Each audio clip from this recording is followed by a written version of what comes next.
crafty friends, this is Julissa of Paper Gems by Jules, and today's video is one of two of this series where I am using white cardstock as well as ivory cardstock.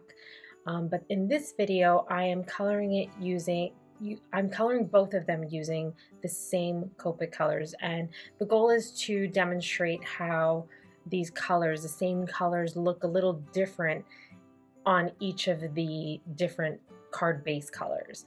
So you'll see that sometimes the blue will have a little bit more of a yellow tone on the ivory than it does on the white. And you'll see how the gray might be a little bit darker on the ivory than it is on the white.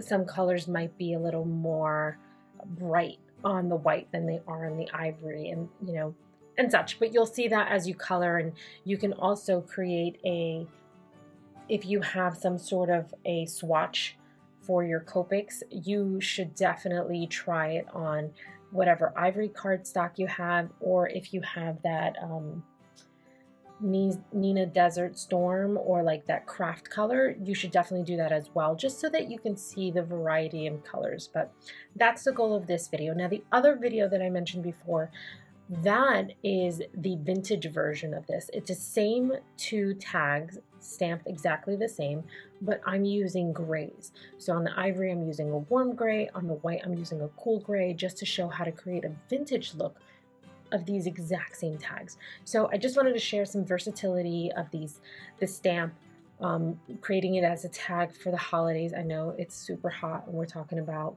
winter and the holidays, but we're trying to pregame. We're getting ahead of our game. We're trying to, get ahead of all the hoopla when it does happen. So enjoy it. Maybe this will cool you off seeing the little snowman. But enjoy the video. I won't talk through the whole thing. I have put the colors as I'm using them on the upper left-hand corner of the video. I'll have some details in the blog as well as below. If you have any questions, make sure to list them. I would love for you to subscribe and make sure that you get notifications of any videos going forward, and check out some of my older videos. I know some of them might be a little crazy and older, but hey, you can always learn something new. So thank you so much for stopping by. I hope you find some inspiration, and happy crafting.